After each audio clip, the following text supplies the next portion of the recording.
Hi hello നമസ്കാരം വിനിയാണ്. ഇന്ന് cooking ഒന്നുമല്ല, ഗ്ലൗസ് ഒക്കെ ഇട്ടിട്ട് വന്നിരിക്കുകയാണ്. നമ്മൾ വിനീസ് കിച്ചണിൽ ഇന്ന് കാണാൻ പോകുന്നത് ഇതുപോലെ. ഇതിപ്പോൾ എൻ്റെ ഗ്രാനൈറ്റാണ്. പക്ഷേ ഇതിൽ ഇഷ്യൂ എന്താണെന്ന് വെച്ചാൽ ഇതിൻ്റെ താഴ്വശം ഉണ്ടല്ലോ, ഇതിങ്ങനെ ആവും. അപ്പോൾ ഇത് എങ്ങനെ വൃത്തിയാക്കാം? പല പാത്രങ്ങളിലും താഴെ ഇങ്ങനെയാണ്. അപ്പോൾ ഇത് എങ്ങനെ വൃത്തിയാക്കാം എന്നുള്ളതാണ് നമ്മളിന്ന് കാണാൻ പോകുന്നത്. അതിന് ആവശ്യമുള്ള സാധനങ്ങൾ എന്തൊക്കെയാണെന്ന് നോക്കിയാൽ നാരങ്ങ, ബേക്കിംഗ് സോഡ, വിനീഗർ, ഉപ്പ്, നമ്മുടെ നോർമൽ ഡിഷ് വാഷ്. ഓക്കെ, ഇനി നമ്മൾ നാരങ്ങ സ്ക്വീസ് ചെയ്യും. പക്ഷേ നമുക്ക് നാരങ്ങയുടെ തൊലി ആവശ്യമുണ്ട്, അതുകൊണ്ട് അതവിടെ ഇരിക്കട്ടെ. ബേക്കിംഗ് സോഡ ഇത് എത്ര വേണം എന്നൊന്നും ഞാൻ പറയുന്നില്ല, ഡിപ്പെൻഡിങ് അപ്പോൺ നിങ്ങളുടെ ആ എന്താ പറയുക ആ ബ്ലാക്ക് കളർ. എനിക്കിതിൻ്റെ മണം ഭയങ്കര ഇഷ്ടമാണ്.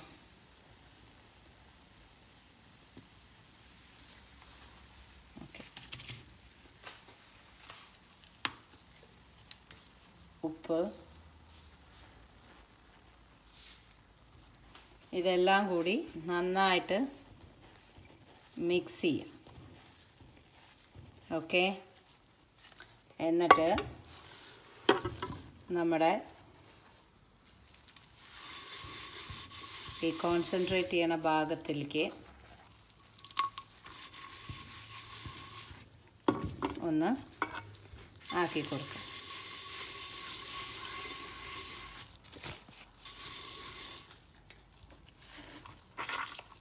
ഈ നാരങ്ങ വേണം എന്ന് പറഞ്ഞതിൻ്റെ അർത്ഥം ഇതാണ്.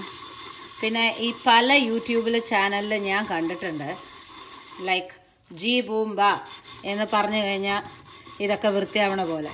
ഒന്നുമില്ല, കുറച്ച് മെനക്കേട് തന്നെ വേണം, എന്നാലേ അത് വൃത്തിയാവുള്ളൂ. അപ്പോൾ ഈ നാരങ്ങയുടെ തൊലി ഇതിൽ മുക്കിയിട്ട് നന്നായിട്ട് മിക്സ് ചെയ്യുക, നന്നായി ഉരച്ച് കൊടുക്കുക. ഓക്കെ,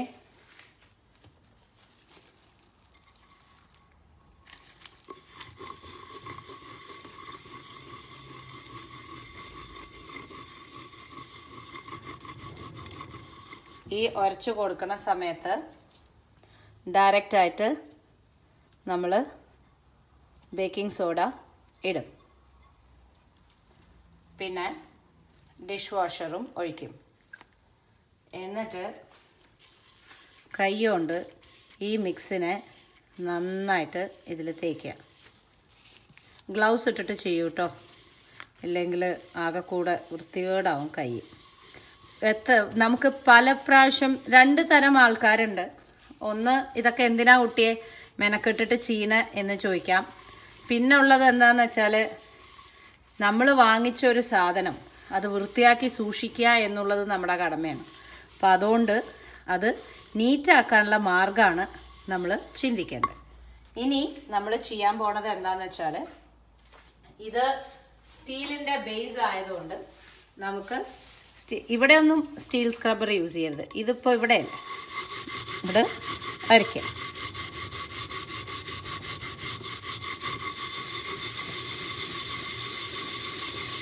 നന്നായിട്ട് അരയ്ക്കണം, വൃത്തിയാവും. നോക്കൂ, ഇറ്റ് വിൽ സ്റ്റാർട്ട് ആ കളറ് വരാൻ തുടങ്ങും. പക്ഷേ കുറച്ച് അധ്വാനമുണ്ട്. ഇത് മുഴുവൻ ഞാൻ ഇതാ നോക്കൂ, ആദ്യത്തേതിനും ഇപ്പോഴത്തേനും ഉള്ള വ്യത്യാസം കണ്ടോ? ഇത് മുഴുവൻ ഞാൻ ഇതുപോലെ ഇവിടെ ഒരിക്കലും ചെയ്യരുത് ഇതുകൊണ്ട്. സോ ഈ ഭാഗങ്ങളൊക്കെ നമ്മൾ അവോയ്ഡ് ചെയ്യുന്നു. നമ്മൾ ഈ ഭാഗം മാത്രമാണ് കോൺസെൻട്രേറ്റ് ചെയ്യുന്നത്. ഞാനിത് മുഴുവൻ ഉരച്ചിട്ട് കാണിച്ചു തരാം. ഒരു 10 മിനിറ്റ് എടുക്കും. ഇപ്പോൾ 10 മിനിറ്റായി. ഞാൻ ഇതാ വരച്ചുകൊണ്ടിരിക്കുകയാണ്. ഇവിടെ നോർമലായിട്ടുള്ള സ്മഡ്ജ് യൂസ് ചെയ്തിട്ട് നോക്കുക. How clean it is. 10 minute ഓളം എടുക്കും.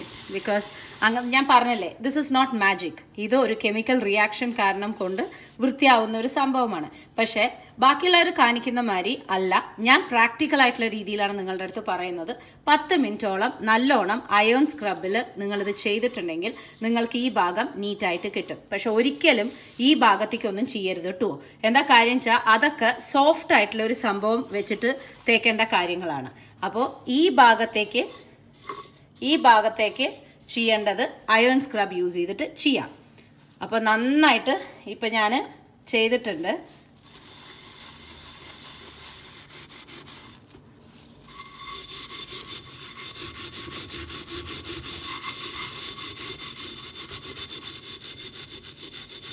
നന്നായിട്ട് ചെയ്യാം. ഓൾമോസ്റ്റ് ആയിട്ടുണ്ട്.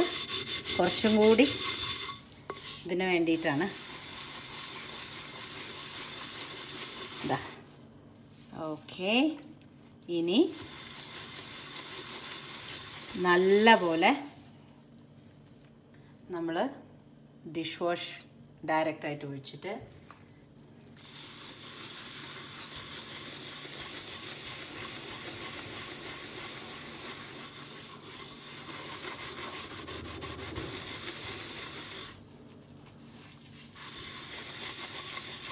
നന്നായിട്ട് തേക്കാം.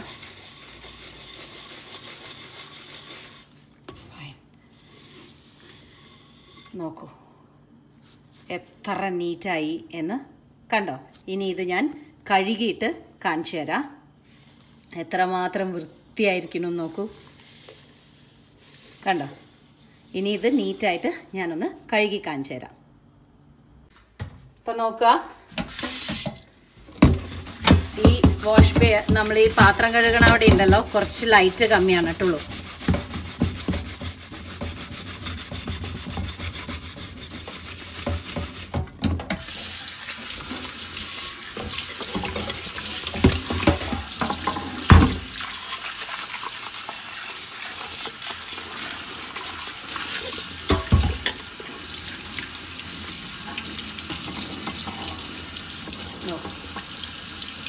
ഞാൻ ആദ്യം കാണിച്ചതിനും ഇപ്പം കാണിച്ചതിനും ഉള്ള വ്യത്യാസം നോക്കുക.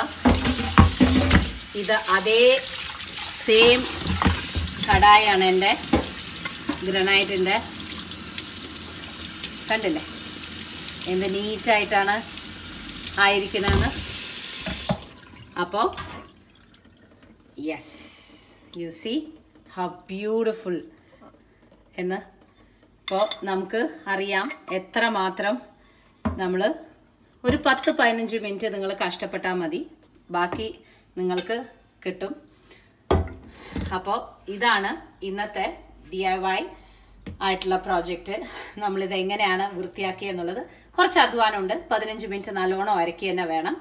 അപ്പോൾ നമ്മൾക്ക് ഇതിനെ ഒന്ന് നീറ്റായിട്ട് ഞാൻ തുടച്ചിട്ട് കാണിച്ചു തരാം.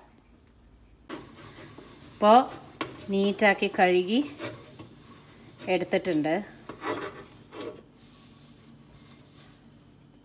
നോക്കാം എത്ര ക്ലീൻ ആയിട്ടുണ്ട് എന്ന്. സോ ഇതാണ് ഞാൻ പറഞ്ഞത്, നീറ്റായിട്ടുള്ള രീതിയിൽ നമുക്ക് ചെയ്ത് എടുക്കാം എന്ന്. അപ്പോൾ ഇതുപോലെ നിങ്ങളുടെ കയ്യിലും ഉണ്ട് എന്നുണ്ടെന്നുണ്ടെങ്കിൽ നിങ്ങളും ഇതുപോലെ തന്നെ ആ ബേക്കിംഗ് സോഡ, നാരങ്ങ, ഉപ്പ്, വിനീഗർ, പിന്നെ നമ്മുടെ ഡിഷ് വാഷ് യൂസ് ചെയ്തിട്ട് നിങ്ങൾ ഇതുപോലെ തന്നെ ചെയ്തെടുക്കുക. അപ്പോൾ വീണ്ടും നല്ലൊരു യൂസ്ഫുൾ ആയിട്ടുള്ള ഒരു കിച്ചൺ ടാക്ടിക്സ് ഇല്ലെങ്കിൽ ഒരു കിച്ചൻ്റെ വേണ്ട സാധനങ്ങളുമായിട്ട് ഞാൻ വീണ്ടും വരുന്നതായിരിക്കും. അപ്പോൾ വിനീസ് കിച്ചൺ കാണാൻ മറക്കരുത്, ഷെയർ ചെയ്യാൻ മറക്കരുത്, സബ്സ്ക്രൈബ് ചെയ്യാൻ മറക്കരുത്. കാണാം വീണ്ടും ഒരു പുതിയ റെസിപ്പിയോ ഇല്ലെങ്കിൽ വീണ്ടും ഒരു പുതിയ ഇങ്ങനത്തെയൊക്കെ ചില കാര്യങ്ങളും നുറുക്ക് വിദ്യകളുമായി കാണാം കേട്ടോ. Till then take care and by.